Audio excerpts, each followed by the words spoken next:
good to be back. Good to be back live. This is how the show is meant to be, where I'm live riffing on all things Buffalo Bills, and you guys are able to fire away your comments in the comment section below, whether you're tuning in on Facebook, whether you're tuning in on YouTube, whether you're tuning in on X, wherever it is that you're tuning in. I greatly appreciate the support for the show. You guys have been rock steady with me during my move, where now I can be live. Everything's all set. You guys see the background here of the Josh Allen stuff on my wall. Yes, Josh Allen and Stephon Diggs did make the cut. That will stay up there as a bit of a memory piece for the time being. But nonetheless, mini helmets, signatures, all that stuff over there. Really excited to be settled in finally, have the opportunity to put out these live shows as I like to, because I like to hear from the people that tune in via the comment section. So, of course, I'll start off with the chime in and fire away some comments in the comment section below as you get the chance to chat with me throughout the show. Tonight, a big show talking about the biggest storylines surrounding the Buffalo Bills heading into the 2024 season. Of course, I've talked about the youth movement in Buffalo that's taken place over this offseason. It's kind of an out with the old, in with the new type of offseason for the Buffalo Bills.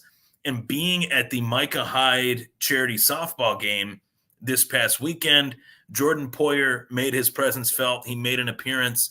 Of course, it got me thinking about a lot of topics that surround leadership, that surround new pieces coming in, and who could potentially be leaders on this team. So I'll be talking about that, as well as a little bit of breaking news in the Dynasty Fantasy Football League that I've been running the last 3-4 seasons.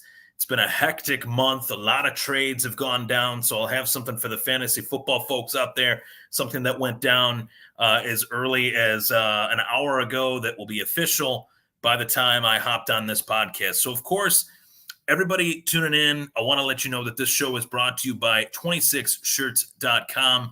I did see not one, not two, but three 26 Shirts tents at the Micah Hyde charity softball game. I was able to meet some great folks. Didn't catch Del Reed. I'll have to check that out next time at the next event that he is hosting as a vendor.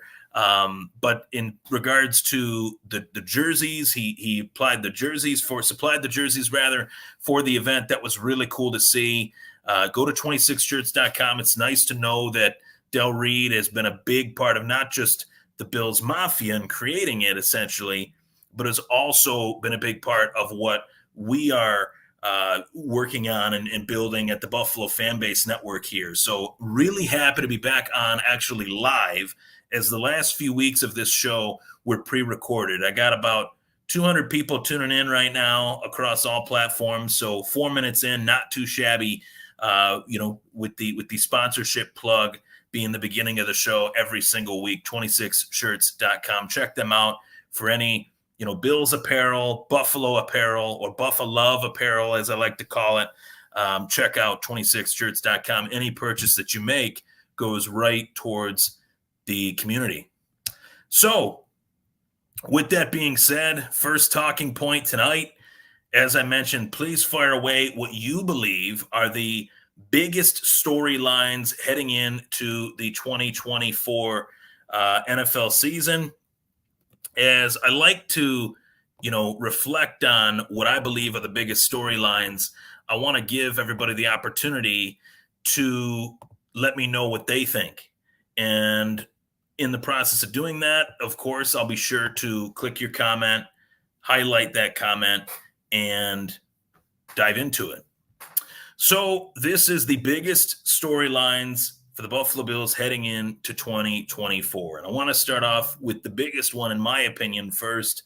The number one storyline, of course, the man, the myth, the legend, Keon Coleman. The legend part is the question mark, because we don't quite know if he will be a Bills legend quite yet. He's only a rookie.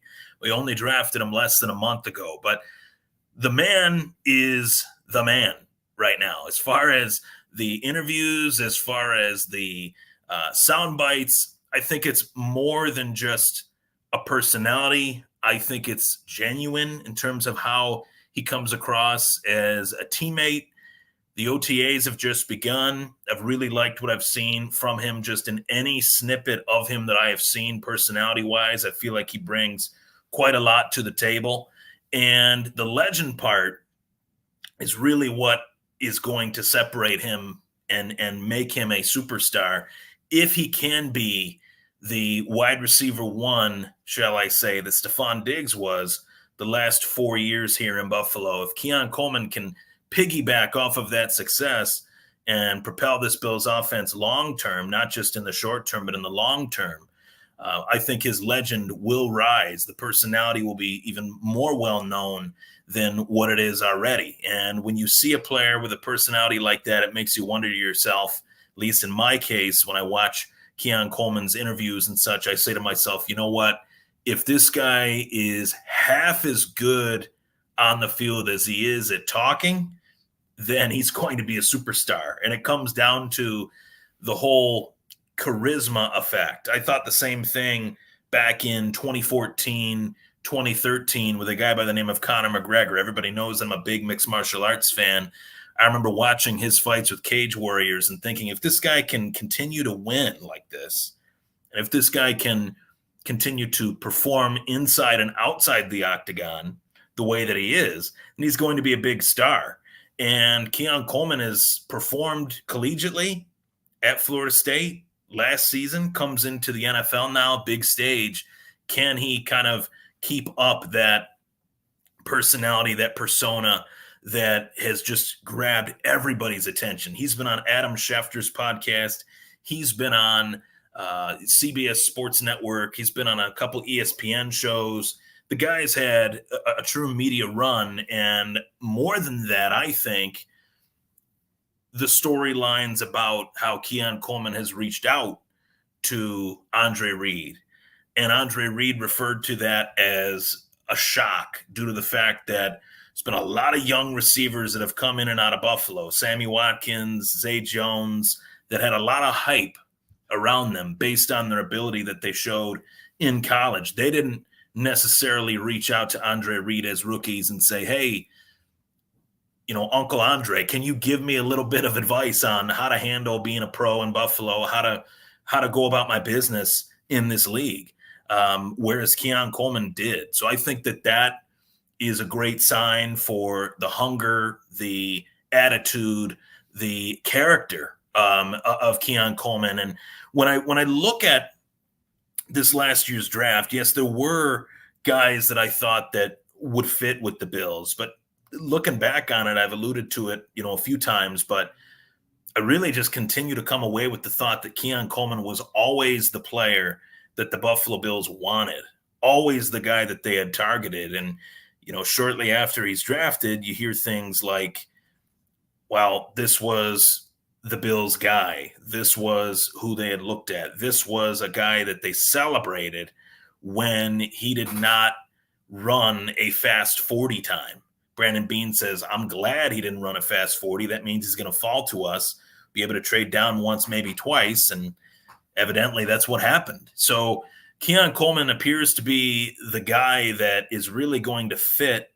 Buffalo is really going to fit what they need to do now and moving forward, and what they've wanted essentially. And I love to go about looking at the past, and I love to go down the road of, okay, who are some players that have really stood out as Buffalo Bills, not just on the field, but off the field. And it's always those guys that have been so endearing, always guys like Kyle Williams, guys like Aaron Schobel, guys like Fred Jackson, to name a few. Lee Evans was one. And I'm talking like drought era when things were not that great. And those types of guys were what Stevie Johnson as well. Those types of guys, I think, personality-wise, deserved to play with guys like Josh Allen, who also has that type of down-to-earth, regular guy personality that the Bills seem to be able to find those types of guys. And those types of guys are what are able to really translate to Buffalo and be Buffalo-esque type guys. So that's a huge deal. And the fact of the matter is that when you look at the types of players that we've been able to bring in over the years, when you look at Dawson Knox, Ed Oliver, Keon Coleman, their personalities, you could watch their interviews back to back to back, and you come away saying these guys are smart, charismatic, funny, and that's a huge deal to a locker room. It goes very much unnoticed to most fans, but anybody that's played football, myself included, would say that that's a factor that can really help a team win. That type of charisma when times are great can really catapult you. That type of charisma when times aren't so great can really pull you out of that not so great time frame that I think is essential to finding that success. So Keon Coleman, the man, the myth, the legend, question mark. We'll find out about the legend, but to me, that's the biggest storyline for the Buffalo Bills in this upcoming season. Now, the story of rookie running back Ray Davis is one worth rooting for. This is a topic and a story that I've not talked about yet, but pre-draft, we could do as many mock drafts as humanly possible. I could say, I'm going to take Andre Estime in the fourth round or fifth round. I could take Ray Davis in the fourth round or fifth round. That's what we did at nauseum during the February, March, April leading into the NFL draft. But Ray Davis, to me, was a guy that I just felt like fit what Buffalo has needed as a complement to current Buffalo Bills superstar running back James Cook. And to me, James Cook is a superstar. I'll refer to him as that. Maybe that's a little bit premature, but what he did last year in terms of yards per carry, in terms of taking over games, I feel like he's one of the most underrated backs in the National Football League. And he still needs that compliment, though. Just because he's, a superstar running back doesn't mean he can't come off the sideline. Nowadays, running backs really need to have that Robin to their Batman, so to speak, that can be out there in spell situations, in different situations where you need X amount of yards and short down and distance, where James Cook is on the sideline getting a sip of Gatorade. That's a huge deal that has kind of gone by the wayside these last few years in Buffalo. We had Shady McCoy. We had Devin Singletary and Zach Moss. They didn't really work out beyond the rookie deals, obviously. Then they draft James Cook. Then they bring in some veterans. Those guys are not long-term. I feel like now with this Ray Davis pick, as well as the signing of Frank Gore Jr., the Bills have 3 young running backs that can be a big part of this offense for a very long time, that actually fit what style of offense Joe Brady wants to run like a glove. And to me, that's the on-the-field stuff that makes the Ray Davis storyline so compelling. But the off-the-field stuff, I can only speak for myself and say if I went through even half of the things that Ray Davis went through growing up, I would not be in the NFL today. It's a truly remarkable story, the fact that Ray Davis went through the trials and tribulations that he did within his own household as a youngster, growing up in a broken home, foster care, passed around state to state. Largely, that was why he felt like he was used to transferring in college, because he had been moved around. And those were his words in recent interviews, that he's just always been a mover. He's always been a guy that's been shaking and moving to try to make things happen for himself. And this was the ultimate moment of his professional career where he was finally able to achieve what he had sought out as his destiny of being an NFL running back, drafted in the mid rounds by the Buffalo Bills. Could not have been a better situation for Ray Davis, could not have been a better fit for the Buffalo Bills player-wise. So, yes, Keon Coleman's a huge story, and that's why I talked about Keon Coleman first. But the story of Ray Davis is one that I think is just as compelling, just as interesting, and just as important to the future of this Bills offense than just about anybody outside of Coleman. So definitely want to bring that up. This is going to be an offseason that we look back on, and I'm thinking it now to myself, not now, but previous, now and previously. Is this going to be an offense where, not saying that the Bills are going to be a run-first offense by any means, they have Josh Allen at quarterback, but are they going to open that up a little bit more? Are they going to be more balanced? Are they going to show more different looks with the running backs that they have? I think they can. And with the guys that they have, I think they should. So it's going to be very interesting to see how this materializes come, training camp. That's a factor that always plays into the preseason, and the preseason plays a factor into what takes place come the regular season. There's a lot of guys that are vying for positions on this team. That running back battle, Ray Davis will be a part of it, along with Frank Gore Jr., along with Ty Johnson. We'll see how that shakes out. Do the Bills carry 4 running backs, or do they only carry 3? That's a decision that Sean McDermott is going to have to make late August, leading into week 1 against the Arizona Cardinals at the Highmark Stadium. Almost said the Ralph, but I'll call it the Ralph. We'll just call it as it is in my generation. So the story of Ray Davis, one definitely worth rooting for. Chiming in on a comment that I got on YouTube.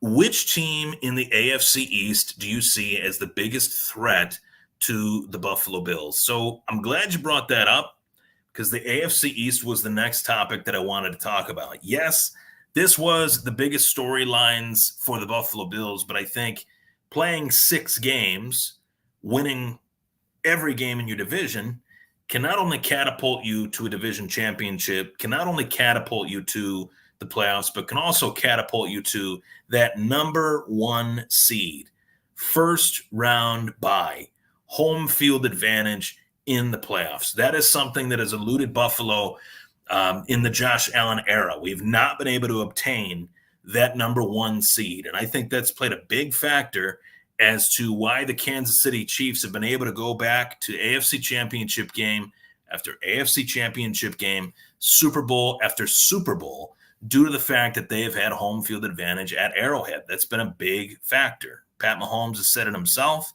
I think if any team played at home in those big moments, in those big games, as many times as the Chiefs have these last few years, they'd find themselves in a dynasty-type situation, right? So looking at that, let's try to sweep this division. It won't be easy. Each team gets minimally better. And even the Carolina Panthers, who suck, right? They flat out suck. They didn't have a first-round draft choice because they traded it away last year to Chicago to obtain their first overall pick to take Bryce Young. Following year, Carolina is the worst team in the league this last season, and that number 1 pick then allows Chicago to take Caleb Williams. Pretty startling, pretty amazing, but they still got better. They got Xavier Legette. They got a new coach, more progressive offensive mind that I think will fit what they want to do, that has had recent results in Tampa Bay. So my point is, every team gets marginally better. Even the worst team in the league from the previous season gets a little bit better than what they were the year before. Some teams get a little bit worse. Some teams move back. Some teams move up. I think the AFC East is a very difficult division, and I think it's far more up for grabs now than it has been in recent years. You guys have to remember, even as diehard members of Bills Mafia that we all are, this division was won by the skin of our teeth. We had to go on a run of 6-7 straight wins, including the schedule kind of falling in our lap of, we got to win 6 weeks in a row. If we win those weeks in a row, then we play Miami in the season finale. We beat Miami. We're in really good shape. We win the division. We clinch, right? That's what happened. But the Bills had to win 7 in a row. That is a big ask. We did it. Yes, we did. But I think there's different factors this year that if the Bills are found to be in the same circumstances again, which I don't think they will be, but let's just say for, devil's advocate type conversation that they are, then the Jets, Dolphins, and Patriots will play a factor at some point. And maybe so, the Jets and Dolphins will than the Patriots. Maybe not. We lost to the Patriots last year. Any given Sunday, Monday, or Thursday, anything can happen. So to me, I put them in this order for a specific reason. I put the Jets second for a specific reason. I tend to hold out the belief that had Aaron Rodgers not snapped his Achilles like a chicken wing bone 4 plays into his Jets career, the last season division standings would have been a little bit different. The Jets would have been far more of a contender. They would have been better. They would have won more games. I'm not saying that they would have won the division at all, but it would have been different. I think we could all agree on that, right? That played a big factor in where they finished in 2023 than in comparison to if Rodgers was healthy throughout the year. I think you'd be a moron not to agree with that, right? So Rodgers is all systems go. I haven't heard anything negative towards Rodgers. I haven't heard that Rodgers is, not competing in practice in certain drills or anything like that. I've heard that he's all systems go. It's only OTAs. They're playing in jerseys, shorts, and a helmet.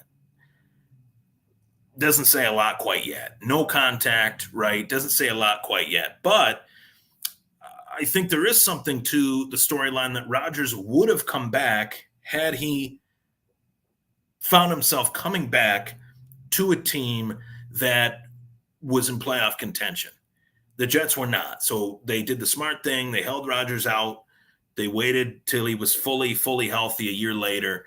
And, you're in good shape now. He's 1 year, almost 1 year removed from the injury.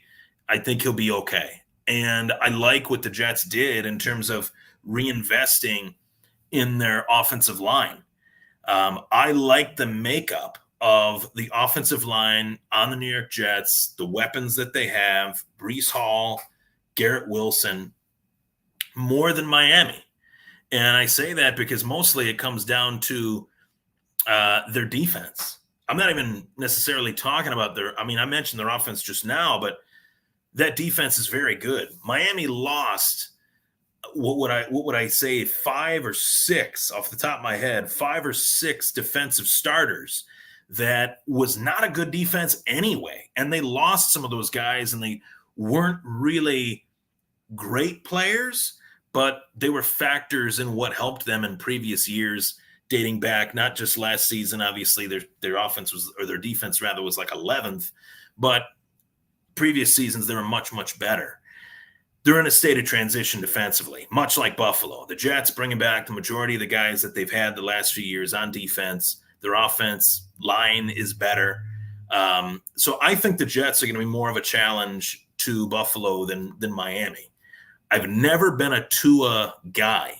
I've never looked at Tua and thought franchise quarterback. Never looked at Tua and thought I got to be worried about playing him. There's just nothing about him that really wows me. And I think that the supporting cast has greatly impacted his success for the better. Obviously, Tyreek Hill and Jalen Waddle. They kick the tires. They take a flyer out on Odell Beckham Jr. I don't know how that's going to work out, that portion of it. But, hey, they're hoping that he could be even a quarter of what he was with the Giants as like a wide receiver 4 or 5 for the Miami Dolphins. So realistically, it's a low risk, high reward move. No risk whatsoever in going out and signing a guy like that. So, power to him for trying, right? Can't fault him for trying. Can't fault any team for trying, right? But at the end of the day, I still don't think it's enough, because at the end of the day, this league does most of the time come down to one position. And that one position is the quarterback position. And no team has a better quarterback in the AFC East than the Buffalo Bills do in Josh Allen. Rodgers is not better than Allen. Tua is not better than Allen. the team that I haven't even discussed yet, that is going through the most massive youth movement out of any team at the game's most important positions, the New England Patriots, their quarterback's not even on the same stratosphere right now in terms of what he's brought to the league and everything. He's a rookie, right? So Drake May coming in, I talked about that pick, the player, and I talked about the pick specifically when it was made. I looked at Drake May as like the most Josh Allen pre-draft player that I could find in recent years. I really have not seen a big, strong-armed quarterback that can move fairly well be this polarizing since Josh Allen. I'm not saying Drake May is going to be Josh Allen. I'm just talking about how he's been evaluated pre-draft to being drafted third overall, top 5 pick. So big deal. And Josh Allen was in that same regard. People were saying he's too erratic. He forces things. He doesn't have the accuracy, all that, garbage essentially that's helped make Josh Allen what he has been the last 7 years in the NFL were the reasons that people were saying he was not worthy of being a top 10 pick. And lo and behold, Buffalo moves up to 7th overall and they take him, and the rest is history. So breaking it down, New England, it's going to take time for New England to be competitive. The Dolphins will be competitive. The Jets will be competitive. But the Buffalo Bills are still, I believe, the beast of the East, in the AFC East, that is. I think that McDermott, for some of his faults, some of his strengths, are why Buffalo has consistently been able to outplay the division. The consistency within their approach, their players, despite new players coming into their defense, I feel like their defense is going to have a point to prove with all of the topics that I've read about their defense. It's been looked at as kind of an afterthought heading into this season. And yeah, they lost some key veteran players, guys like Jordan Poyer. Jury is still out on whether Micah Hyde is going to come back or not. I definitely feel that that's a big deal. Don't get me wrong.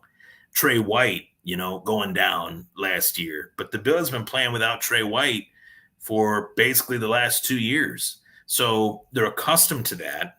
Poyer, I think it was a good kind of tip of the cap to say, thanks, it's been a great run. You want to go do something else, you can. And we're going to go in a different direction too. Micah Hyde, God, I love that dude. He has been phenomenal for this team, for this community. I'd love to see him come back, maybe, if there's a chance, late in the season. Possibly, right? Never say never. He hasn't said no. He hasn't said yes. So only time will tell. But it leads me to my next point, that the Bills defense needs new leaders. Those guys were far beyond football players. They were leaders to the highest of levels, year in, year out, demanded results, and they were results that they got. No team has won as many games as the Buffalo Bills have the last 4 years outside of the 3-time Super Bowl champion, Pat Mahomes, Kansas City Chiefs. So that just goes to show you winning has happened here. They just have not gotten over that hump that has been ultimately the Chiefs dynasty. And I hate to say those words. It makes me want to vomit, but it is what it is. It's part of history. We've been on the wrong side of it, been on the wrong side of history a lot of times, right? But how do we get on the right side? What's the next step to getting back to sustainable success? And can that success be even more sustainable than what we've seen the last 7 years? I think there's potential reason to believe that it can. Josh Allen's only 28 years old. New defensive leaders, who will they be? Will they be guys like Cole Bishop? Will they be guys like Ed Oliver? Will they be guys like Teron Johnson? Will they be guys like Rasul Douglas, who I thought was one of the best in-season moves that the Buffalo Bills have made in a long time? And Brandon Beane's made a lot of really good moves, but that might be one of his best trades that he's ever made. Given the situation that was within the organization with Trey White, trying to find a guy that could come in and play against the ones of the NFL, It's a really big ask. Buffalo trades a third-round draft choice to Green Bay. Lo and behold, Rasul Douglas, he's not just playing against the ones, he's picking off some of the best quarterbacks in the league. So I really enjoyed what I saw from him. And I think that there's a lot of opportunity for new players, guys like Mike Edwards, who have won Super Bowls in Tampa Bay and Kansas City. They know what it takes to bring that level of compete here to Buffalo. And the 600 people tuning in right now, 615 right now, greatly appreciate it. But I think the defensive leaders are key. And maybe the offensive leaders are too. And listen, this is the part where I'm going to make the biggest joke out of the topic, but you got to find a leader to replace the one you never had in Stephon Diggs. It's a pretty apparent at this point that the leadership qualities were non-existent from Stephon Diggs in terms of the distraction, the animosity that he had, whether it was with Allen, whether it was McDermott, right reasons, wrong reasons, that would not reflect what I have studied as leadership, that would not reflect a guy that wants to propel his team, that would reflect a guy that does not know how to propel his team. So the actions kind of speak louder than words, whereas he's played in Minnesota, didn't like Kirk Cousins, played in Buffalo, loved Josh Allen, then didn't like Josh Allen. Goes to Houston, playing with a second-year quarterback in C.J. Stroud. He doesn't show up for voluntary or for mandatory OTAs, I believe. Mandatory OTAs. So history repeating itself. Evidently, you don't pay a guy $30 million in dead cap to get out of here unless you really need him gone. So that level of leadership was never there. And the Bills were able to win, again, the second highest amount of games with that guy as a main piece of that. I look at that as a positive, whereas some people look at that as a negative. I look at it as, holy shit, they won the second most amount of games with a wide receiver that was essentially known inside the league as one of the biggest prima donnas that the league has seen in a long time. And I think that narrative was harped on a little bit too much. I think that the situation was partially mismanaged by the Bills themselves. But at the end of the day, there were factors that didn't need to be factors. There were factors with Diggs and the Bills that evidently do not happen elsewhere, are not allowed to happen elsewhere. So that's where the conversation can kind of shift towards the Bills and what they might have done or what they might not have done at all to help the situation, to help make it a better outcome than what it is now, where Diggs is gone. You're bringing in more young players, hoping that those young players can be what you need them to be to help bring Josh Allen to where he belongs, and that's a Super Bowl with the Lombardi Trophy holding it over his own head, right? So it's going to be very interesting to see how that transpires, whether it's Coleman, whether it's Curtis Samuel, what types of players are going to need, what players in particular are going to need to step up. Yes, we know production-wise, guys like Dalton Kincaid are going to produce. Guys like Curtis Samuel, he's probably licking his chops right now at the opportunity to play with Josh Allen. There's no doubt that's the best quarterback he'll have ever played with to date in his NFL career. And then you have the Knoxes who've been here. You have the pieces that they've brought in. Which ones can kind of rise to the top? Can Marquez Valdez-Scantling be somebody that, you would hope that a veteran can make an impact, or will he be a washout? And we've seen them sign guys that are veterans. We've seen them bring in veterans that cannot even make the team. And I think that's a credit to their drafting ability. I think it's a credit to their signing ability pre-draft, that when they sign veterans late in the offseason, they have a very tough time making this team. So that's something that I definitely wanted to touch on in regards to this upcoming season. Now, my last point is a hot take here about Josh Allen. For the Josh Allen haters out there, which I know there are still, Josh Allen haters that refer to him as a turnover machine, saying that he's overrated, that he can't win the big game, and this and that. it's well known that he is one of the best quarterbacks in the league. I don't think that can be underestimated or overlooked. It's just really dependent on where you rank him. I would rank him at the top, right alongside Pat Mahomes. I think there's a 1A, 1B in this league right now, and I think Mahomes is 1A. I think Allen is 1B. I'd say Burrow would be a 2 and when healthy. And I got a lot of love for some guys that have not had good years these last couple of years that I think potentially are far better than what they've shown. And I think this year's going to prove that in the case of like a Justin Herbert, in the case of like a Kyler Murray. I'm not saying those are top 5 in the case of Murray. I would for Herbert, but potentially, right? Potentially with some of the new additions and new coaches and things like that. There's some guys that I really like that just have not been able to show it yet. Whereas those players that I've mentioned, some believe are better than Allen. I don't believe Lamar Jackson's 1/10 the quarterback that Josh Allen is. I just don't. You could say he's a reigning MVP. The MVP is as relevant as this lamp, this light bulb in this room. I mean, it's unbelievable how the MVP has turned into the quarterback award. And I didn't think Lamar was deserving of it. I think when push comes to shove, there's a big difference between winning a game against the Cardinals week 5 and putting up 400 yards and then laying out an absolute dud in the AFC championship game against the Kansas City Chiefs.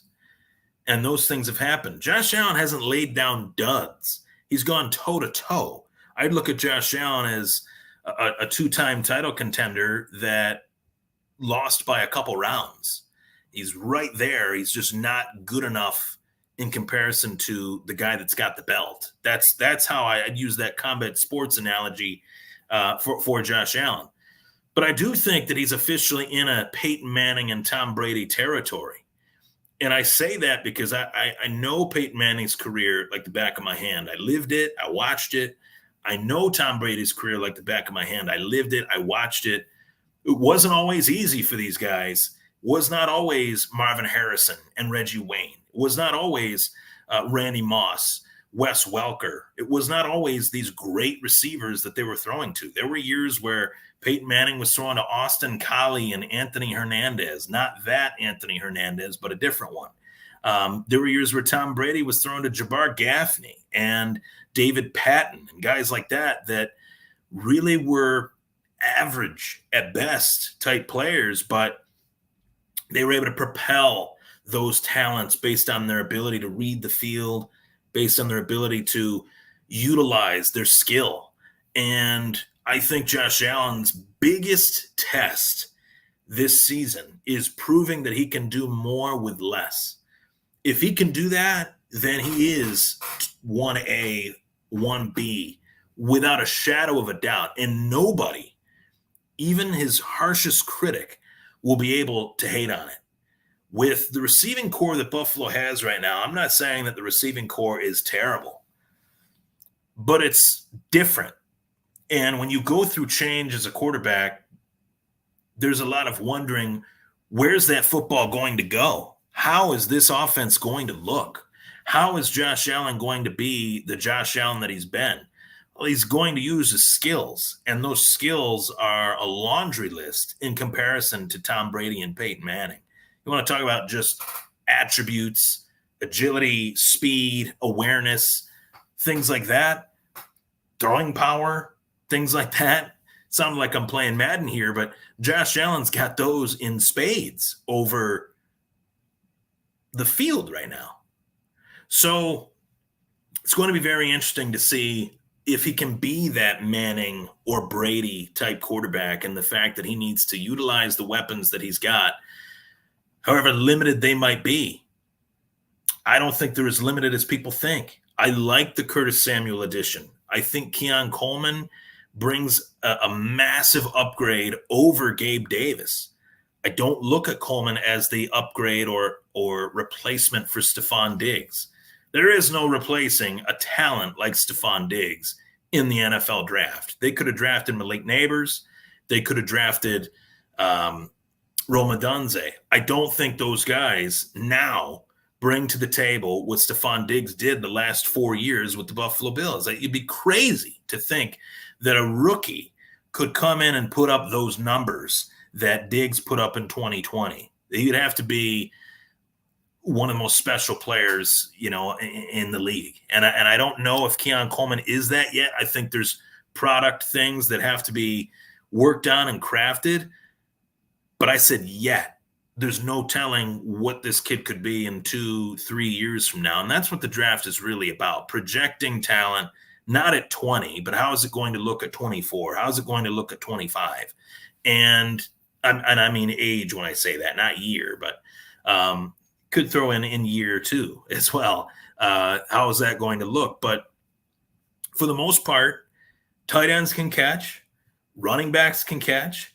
And I think the Bills' offensive line, while that has had its own shake and then move in and mixing around, I felt very confident that there are some underbelly guys with some underbellies on that O-line, no doubt. But there are some underbelly guys that we don't even – I mean, I know about them, but we haven't seen them play for the Bills yet.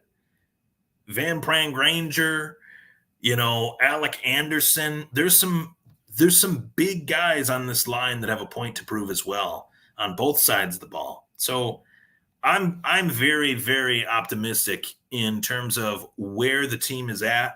I think that the schedule, while difficult, you got one of the best quarterbacks in the game.